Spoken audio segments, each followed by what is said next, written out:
दोस्तों, किसी नगरी में सोहन नाम का एक युवक रहता था। सोहन अपने हर एक कार्य को बहुत ही अच्छे तरीके से करता था और कभी भी वह किसी को निराश नहीं होने देता था।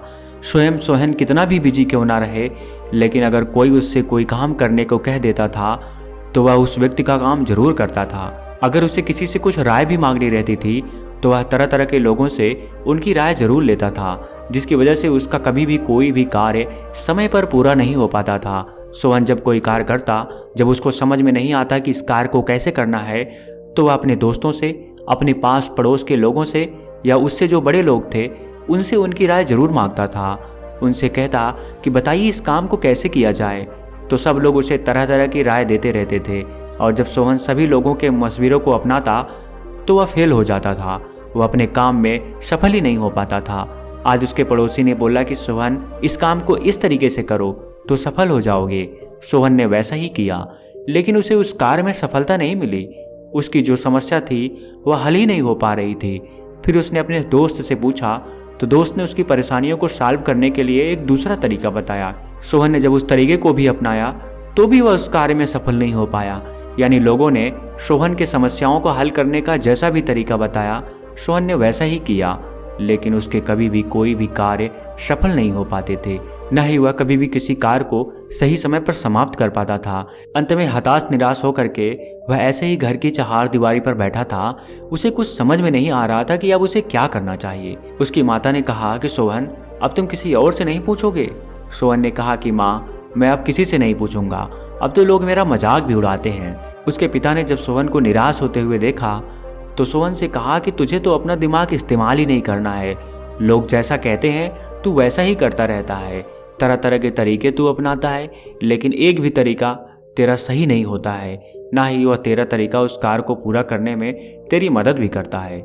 सोहन इस बात से बहुत परेशान हो गया था और निराश भी था, लेकिन उसको कोई भी सही राय नहीं दे पाता था। उस गांव से थोड़ी दूर पर एक बौद्ध महात्मा अपनी कुटिया बनाकर रहते थे। सोहन ने सोचा कि चलो चलते हैं उन बौद्ध महात्मा के पास, वही मुझे कुछ तरीका बताएंगे जिससे कि मैं अपनी मुसीबतों से निपट सकूं। अगले दिन सोहन सुबह के समय उन बौद्ध भिक्षुक से मिलने पहुंच जाता है। वह बौद्ध भिक्षुक के आश्रम में पहुंच जाता है और वह आश्रम के बाहर एक चबूतरे पर बैठ जाता है। सोहन उन बौद्ध भिक्षुक का उस कुटिया से बाहर निकलने का इंतजार करने लगता है। थोड़ी देर बाद बौद्ध भिक्षुक उस कुटिया से बाहर निकलते हैं। उनकी नज़र उस चबूतरे पर बैठे सोहन पर पड़ती है तो बौद्ध भिक्षुक समझ जाते हैं कि यह लड़का वास्तव में परेशान है, जिसकी वजह से वह यहाँ आया है और इसे मेरी ज़रूरत है। जैसे ही सोहन उन बौद्ध भिक्षुक को देखा तो वह अपने चबूतरे से उठ खड़ा हुआ और वह बौद्ध भिक्षुक के चरणों को प्रणाम करके कहता है कि हे महात्मा, पिछले कुछ दिनों से मैं बहुत ही परेशान हूँ। मैं किसी का कुछ नहीं बिगाड़ा हूँ, लेकिन मैं जब भी कोई कार्य करने को सोचता हूँ तो मैं कर ही नहीं पाता, और जब मैं उस कार्य को करने के लिए तरह तरह के लोगों से उनकी राय मांगता तो हर कोई मुझे एक अलग तरीका बता देता, और जब मैं उसके तरीके को अपनाता तो अक्सर मैं फेल ही हो जाता हूँ। मैं कभी भी कोई कार्य को सही समय पर समाप्त ही नहीं कर पाता, जिसकी वजह से मैं हार गया हूँ। अब ना तो मुझे कोई नया कार्य करने का मन करता और ना ही मेरे दिमाग में कुछ नए विचार उत्पन्न होते हैं। मैं कोई भी काम करने को सोचता हूँ लेकिन हो ही नहीं पाता। गुरुवर, कुछ उपाय बताइए ताकि मैं जो भी काम करने को सोचूं उस कार्य को पूरा कर सकूं। गुरुवर, कुछ ऐसा तरीका बताइए जिसकी मदद से हम अपने कार्य को बड़ी ही आसानी से कर लें और हम कोई भी कार्य को करने के लिए किसी दूसरे के पास ना जाएं, यानी हम अपने कार्य को खुद से ही कर लें। बौद्ध महात्मा कहते हैं कि सोहन, हम तुम्हारी सारी समस्याओं को समझ चुके हैं। हम तुम्हारी सारी समस्याओं का निराकरण अवश्य कर देंगे। तुम यहाँ बैठो, अभी हम चिड़ियों को दाना खिला करके और पौधों को पानी देकर आता हूँ। फिर वह बौद्ध महात्मा थोड़ी देर बाद वापस सोहन के पास आते हैं और सोहन को बैठने के लिए कहते हैं। वह खुद अपनी जगह पर बैठ जाते हैं और सोहन से कहते हैं कि सोहन, प्रकृति ने तुम्हें 2 आंखें दी हैं, 2 कान दिए हैं और 1 नाक, और तुम्हारे पास मस्तिष्क भी है। यह सब तुम्हें प्रकृति ने क्यों प्रदान की है? ताकि तुम अपने दिमाग से अच्छा सोच सको, कानों से अच्छा सुन सको और आंखों से अच्छा देख सको और अपने हाथों से अपने कार्य को कर सको। इसीलिए प्रकृति ने तुम्हें इतने अच्छे अच्छे अंग दिए हैं, तुम्हारे शरीर को इतनी अच्छे तरीके से बनाया है। बौद्ध भिक्षुक ने कहा कि अगर तुम्हारा हाथ काम करना बंद कर दे तो इसको लकवा बोलते हैं। इसका मतलब यह है कि तुम्हारे हाथ को लकवा मार गया है, वह हाथ काम नहीं कर पाएगा। यही हाल हमारे दिमाग के साथ होता है। अगर हम अपने दिमाग का उपयोग कम करेंगे तो हमारे दिमाग की सोचने समझने की शक्ति कम होने लगेगी। इसका मतलब यह है कि हमारा दिमाग धीरे धीरे काम करना बंद कर देगा। और जब हमारा दिमाग काम करना बंद कर देगा तो हम किसी भी चीज़ को अच्छे तरीके से सोच ही नहीं सकते। फिर बौद्ध भिक्षु आगे कहते हैं कि सोहन, अगर तुम अपने दिमाग का इस्तेमाल खुद के लिए नहीं करोगे तो यह कमज़ोर जरूर हो जाएगा। मान लो कि अगर तुम अपने दिमाग से कुछ भी नहीं सोचते हो, जबकि प्रकृति ने तुम्हें एक अच्छा खासा मस्तिष्क दिया है ताकि तुम कुछ सोच सको, अपने लिए कुछ अच्छा निर्णय ले सको, लेकिन अगर तुम्हें कोई भी काम करना रहता है तो तुम अगर दूसरों से पूछोगे या दूसरा कोई अलग अलग तुम्हें तरीका बताएगा और तुम उस तरीके को अपने जीवन में पालन करोगे तो तुम अवश्य ही फेल हो जाओगे, क्योंकि दूसरे को नहीं पता होगा कि तुम्हारे अंदर कितनी क्षमता है। तुम यही गलती करते थे कि तुम्हें कुछ भी कार्य करना रहता था तो तुम हमेशा दूसरों से पूछते रहते थे और हर कोई तुम्हें उस कार्य को करने के लिए अलग अलग तरीका बताता था और तुम हर एक लोगों के तरीके को अपनाते रहते, जिससे तुम्हारा कार्य पूरा ही नहीं हो पाता। बौद्ध भिक्षु आगे कहते हैं कि सोहन, पहले तो तुम अपने मस्तिष्क का इस्तेमाल खुद को बेहतर बनाने में लगाओ। चीज़ को खुद से सोचो कि किस कार्य को किस तरीके से हम कर सकते हैं, फिर उसके हिसाब से तुम कार्य का चुनाव करो, तुम अवश्य उस कार्य में सफल हो पाओगे। बौद्ध भिक्षु कहते हैं कि सोहन, हम तुम्हें खुद का मालिक बनने के लिए कुछ तरीके बता रहे हैं जिसे तुम ध्यानपूर्वक सुनना।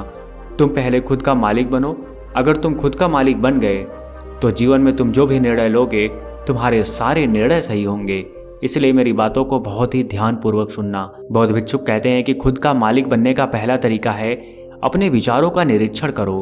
बौद्ध भिक्षु कहते हैं कि सोहन, अगर तुम्हें खुद का मालिक बनना है, अर्थात जैसा ही तुम सोचो तुम्हारी बॉडी वैसा ही कार्य करे और तुम्हारी जिंदगी में वो सारी चीजें घटित होने लगे जो तुम पाना चाहते हो, तो पहले अपने दिमाग में आने वाले विचारों का निरीक्षण करो।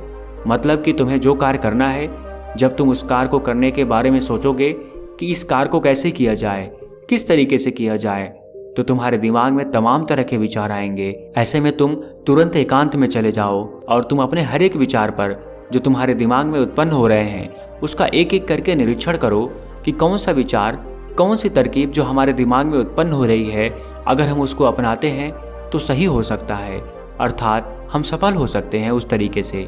बौद्ध भिक्षु कहते हैं कि सोहन, तुम्हारे दिमाग में कई सारे विचार आएंगे, फिर तुम उन विचारों को एक एक करके उनका निरीक्षण जरूर शुरू करो। जब तुम ध्यानपूर्वक अपने विचारों को निरीक्षण करोगे तो धीरे धीरे कई सारे विचार जो फालतू के हैं वे तुम्हारे दिमाग से दूर होने लगेंगे और जो काम का विचार है वे तुम्हारे दिमाग में बच जाएगा और फिर तुम उस विचार का सहारा लेकर के अपने उस कार्य को करने की कोशिश करो और तुम यह पाओगे कि धीरे धीरे तुम उस कार्य को करने में सफल हो रहे हो, क्योंकि वे तुम्हारे दिमाग के अपने विचार हैं। वह तुम्हें एक सही राह दिखाएंगे। तुम अपनी क्षमता के हिसाब से ही सोच पाओगे और तुम यह महसूस करोगे कि तुम्हारा काम भी पूरा हो गया। इसलिए सोहन, जब भी तुम्हें कोई कार्य करना हो तो सबसे पहले अपने दिमाग में सोचो, फिर तुम्हारे दिमाग में तमाम विचार उत्पन्न होंगे। फिर उन एक एक विचारों पर निरीक्षण करो कि कौन सा विचार या कौन सी तरकीब जो तुम्हारे दिमाग में जन्म ले रही है वह तुम्हें तुम्हारे कार्य के लिए बेहतर साबित होगी। यह कार्य एकांत में करो।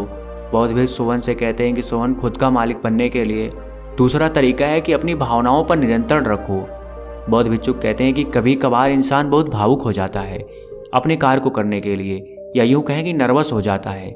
इससे क्या होता है कि वह घबराने लगता है, उसे समझ में नहीं आता कि वह इस कार्य को कर पाएगा कि नहीं। बौद्ध भिक्षु ने कहा कि सोहन, मान लो तुम्हें राजा के यहाँ उसकी सेना में नौकरी करनी है और तुम उसके यहाँ जब जाओगे और जब राजा के अधिकारी तुम्हारा परीक्षण करेंगे तो हो सकता है कि तुम घबराने लगो, तुम नर्वस हो जाओ, जिसकी वजह से हो सकता है कि वे अधिकारी तुम्हें सेना में भर्ती ही ना करें। एक और उदाहरण से समझते हैं कि मान लो कि राजा के यहाँ तीरंदाजी की प्रतियोगिता हो रही है। अगर तुम उस प्रतियोगिता में भाग लेने जा रहे हो तो होता क्या है कि लोग अक्सर नर्वस हो जाते हैं, लेकिन अगर तुम भी यही कार्य करोगे तो तुम भी नर्वस हो जाओगे, तो तुम्हारा प्रदर्शन खराब होने लगेगा और हो सकता है कि उस खराब प्रदर्शन की वजह से तुम उस खेल को जीत ना पाओ और तुम उस प्रतियोगिता से ही बाहर हो जाओ। बौद्ध भिक्षुक सोहन से कहते हैं कि ठीक उसी प्रकार कई बार होता है कि हम भावनात्मक रूप से बहुत कमज़ोर हो जाते हैं, हम नर्वस हो जाते हैं, जिससे कि जो चीज़ सही होने को रहती है वह खराब होने लगती है। इसलिए सोहन, अगर तुम्हें अपने कार्य को सफल बनाना है तो तुम्हें भावनात्मक रूप से मजबूत होना पड़ेगा। बौद्ध भिक्षुक आगे कहते हैं कि सोहन, खुद का मालिक बनने का तीसरा नियम है किसी अच्छे और कामयाब इंसान से सलाह लो। बौद्ध भिक्षुक कहते हैं कि सोहन, अगर मान लो कि तुम्हें कुछ समझ में नहीं आ रहा है कि इस कार्य को कैसे किया जाए तो तुम हर किसी से सलाह मत लो, तुम किसी अच्छे और सफल व्यक्ति से उस कार्य के बारे में जानकारी ले सकते हो। ऐसे में होगा क्या कि वह अपना अनुभव तुम्हें शेयर करेगा और जब सबसे अच्छा व्यक्ति तुम्हें अपना अनुभव शेयर करेगा तो तुम्हारे दिमाग में उसी का विचार बार बार आता रहेगा और फिर तुम अपने कार्य को बेहतर तरीके से कर लोगे। जब तुम तमाम लोगों से तरह तरह के विचार आइडिया लेते रहोगे तो तुम्हारा मन अपने कार्य पर ध्यान ही नहीं लगा पाएगा, क्योंकि लोग तरह तरह के विचार तुम्हारे दिमाग में डाल दिए हैं और तुम एक भी विचार पर सही से ध्यान ही नहीं दे पाओगे। तो ऐसे में होगा क्या कि तुम्हारा वह कार्य सफल ही नहीं होने वाला है और तुम कंफ्यूज भी हो जाओगे। इसलिए ज़्यादा सही यह है कि तुम एक ऐसे व्यक्ति से सलाह लो जो कि तुम्हारे उस फील्ड का माहिर है, फिर देखना कि तुम्हारे सारे कार्य सफल हो जाएंगे। बौद्ध भिक्षुक कहते हैं कि लोग अक्सर यही गलतियां करते हैं कि तरह तरह के लोगों से सलाह लेते रहते हैं, जिसकी वजह से लोग बहुत कंफ्यूज हो जाते हैं कि कौन सी सलाह या कौन सी तरकीबें अपनी ज़िंदगी में पालन करें कि वे उस कार्य को सफल तरीके से समाप्त कर सकें, और कन्फ्यूजन ही उन्हें असफलता की तरफ ले जाती है। बौद्ध भिक्षु आगे कहते हैं कि सोहन, खुद का मालिक बनने का चौथा तरीका है कि खुद पर विश्वास रखो। बौद्ध भिक्षु आगे कहते हैं कि सोहन, कई बार होता है कि कुछ लोग कार्य की शुरुआत तो कर देते हैं लेकिन उन्हें खुद पर भरोसा नहीं रहता कि उस कार्य को कर पाएंगे कि नहीं, और होता क्या है कि उनका आत्मविश्वास धीरे धीरे कम होने लगता है और फिर वह आगे ना तो सफल हो पाते हैं और ना ही उस कार्य को पूरा कर पाते हैं। इस वजह से ज़रूरी है कि तुम खुद पर विश्वास रखना। भले ही तुम में लाख कमियां हों, लेकिन अगर तुम खुद पर विश्वास रखते हो तो विश्वास ही तुम्हें सफलता के द्वार पर ले जाएगी। तो खुद में विश्वास बनाए रखना।